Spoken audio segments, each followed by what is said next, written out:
السلام علیکم میرے پیارے عزیزو دوستو، میں آپ کو اپنے یوٹیوب چینل پر خوش آمدید کرتا ہوں اور اللہ سے دعا کرتا ہوں کہ آپ خوش آباد رہیں، آمین۔ میری آپ سے گزارش ہے کہ میرے چینل کو واچ کریں، لائک کریں، سبسکرائب کریں اور بیل آئیکن کے بٹن کو پریس کریں تاکہ میری آنے والی ہر ویڈیو آپ تک پہنچ سکے۔ شکریہ دوستو۔ آج میرا موضوع اللہ کے پہلے نبی حضرت آدم علیہ السلام ہیں۔ حضرت آدم علیہ السلام تمام بنی نوع انسان کے باپ ہیں، اس وجہ سے انسان کو آدمی بھی کہا جاتا ہے۔ آدمی یعنی حضرت آدم کی اولاد۔ اللہ تعالیٰ سورہ بقرہ میں ارشاد فرماتا ہے کہ جب اللہ نے فرشتوں سے فرمایا کہ میں زمین میں اپنا نائب بنانے والا ہوں، انہوں نے کہا کیا تو اس میں ایسے شخص کو نائب بنانا چاہتا ہے جو خرابیاں کرے اور کشت و خون کرتا پھرے، اور ہم تیری تعریف کے ساتھ تسبیح و تقدیس کرتے رہتے ہیں۔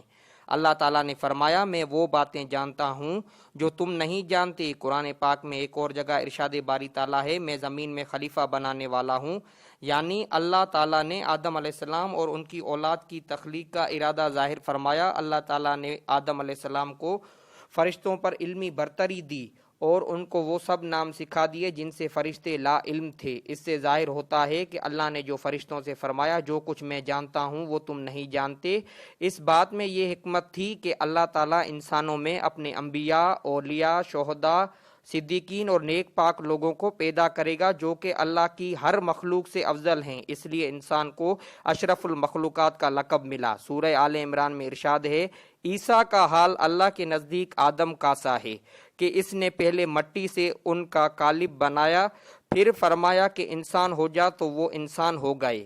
اللہ تعالیٰ نے سورہ حجر میں آدم علیہ السلام اور جنوں کی تخلیق کا تذکرہ فرمایا ہے۔ ابلیس نے آدم علیہ السلام کو سجدہ کرنے سے انکار کیا تو اللہ تعالیٰ نے اس پر لعنت کی۔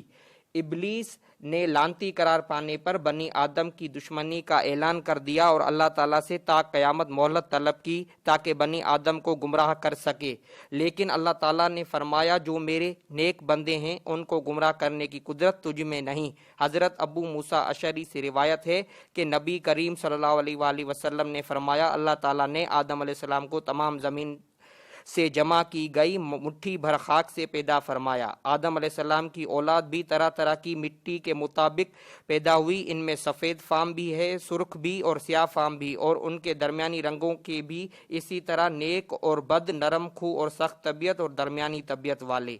اللہ تعالیٰ نے آدم علیہ السلام کو اپنے ہاتھ سے پیدا فرمایا تاکہ ابلیس آپ علیہ السلام سے بڑائی کا دعویٰ نہ کرے، چنانچہ اس نے آپ کو انسانی صورت میں پیدا فرمایا۔ آپ جمعہ کے دن جس کی مقدار 40 سال تک تھی مٹی کے بنے ہوئے ایک جسم کی صورت میں پڑے رہے، فرشتے پاس سے گزرتے تھے تو اس جسم کو دیکھ کر ڈر جاتے تھے۔ ابلیس سب سے زیادہ خوفزدہ تھا، وہ گزرتے وقت سے ضرب لگاتا تو جسم سے اس طرح آواز آتی جس طرح مٹی کے بنے ہوئے برتن سے کوئی چیز ٹکرائے تو آواز آتی ہے، اس لیے جب وہ کہتا تھا ٹھیکری کی طرح بجنے والے مٹی سے تو کہتا تجھے کسی خاص مقصد سے پیدا کیا گیا ہے، وہ اس خاکی بدن میں منہ کی طرف سے داخل ہوا اور دوسری طرف سے نکل گیا، اور اس نے فرشتوں سے کہا اس سے مت ڈرو، تمہارا رب صمد ہے لیکن یہ تو کھوکھلا ہے، اگر مجھے اس پر قابو دیا گیا تو اسے ضرور تباہ کر دوں گا۔ جب اللہ تعالیٰ نے اس جسم میں روح ڈالنے کا ارادہ فرمایا تو فرشتوں کو حکم دیا جب میں اس میں روح ڈال دوں تو اسے سجدہ کرنا۔ جب روح ڈال دی گئی تو سر کی طرف سے داخل ہوئی، تبھی آدم علیہ السلام کو چھینک آ گئی۔ فرشتوں نے کہا کہیے الحمدللہ، یعنی سب تعریف اللہ کے لیے۔ انہوں نے فرمایا الحمدللہ۔ اللہ نے فرمایا تیرے رب نے تجھ پر رحمت فرمائی ہے۔ جب روح آنکھوں میں داخل ہوئی تو آپ کو جنت کے پھل نظر آئے، جب روح پیٹ میں داخل ہوئی تو آپ کو کھانے کی خواہش پیدا ہوئی، آپ جلدی سے جنت کے پھلوں کی طرف لپکے۔ جب روح آپ کی ٹانگوں میں داخل نہیں ہوئی تھی اس لیے تو اللہ تعالیٰ نے فرمایا انسان تو جلد بازی کا بنا ہوا ہے، یعنی جلد بازی انسان کی فطرت میں شامل ہے۔ اللہ تعالیٰ نے ابلیس کو جنت سے نکال دیا اور حضرت آدم کو وہاں آباد کیا۔ حضرت آدم جنت میں اکیلے گھومتے پھرتے، ایک دن وہ سوئے، جب جاگے تو دیکھا ایک خاتون ان کے پاس بیٹھی ہے۔ اللہ تعالیٰ نے حضرت حوا کو حضرت آدم علیہ السلام کی پسلی سے پیدا فرمایا، کیونکہ اللہ تعالیٰ کو حضرت آدم کی نسل آگے بڑھانی تھی، اس لیے حضرت حوا کو پیدا فرمایا۔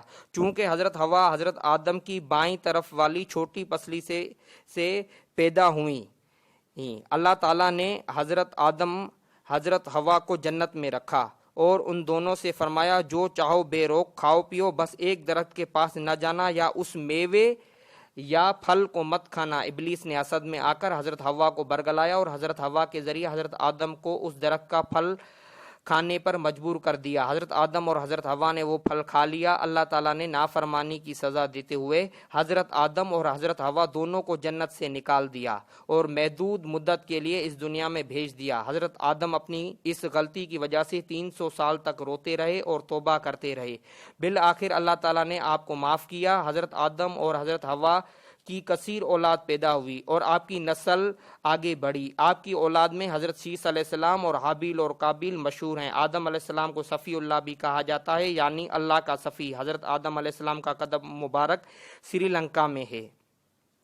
حضرت آدم نے حضرت شیس کو اپنا جانشین مقرر کیا اور جب آپ کی وفات ہوئی اس روز جمعہ تھا، فرشتے اللہ کے پاس سے جنت کی خوشبو اور جنت کا کفن لے کر آئے اور حضرت شیس سے تعزیت کی۔ ایک روایت کے مطابق حضرت آدم اور حضرت حوا کو سری لنکا میں دفن کیا گیا، ایک پہاڑ کے قریب جہاں انہیں جنت سے اتارا گیا تھا۔ ایک اور روایت ہے کہ مکہ مکرمہ میں جبل ابی کیس پر دفن کیا گیا ہے۔ ایک اور روایت ہے طوفان نوح کے وقت حضرت نوح نے حضرت آدم اور حضرت حوا کے جسموں کو اپنی کشتی میں رکھا، جب طوفان ختم ہوا تو انہیں بیت المقدس میں دفن کر دیا۔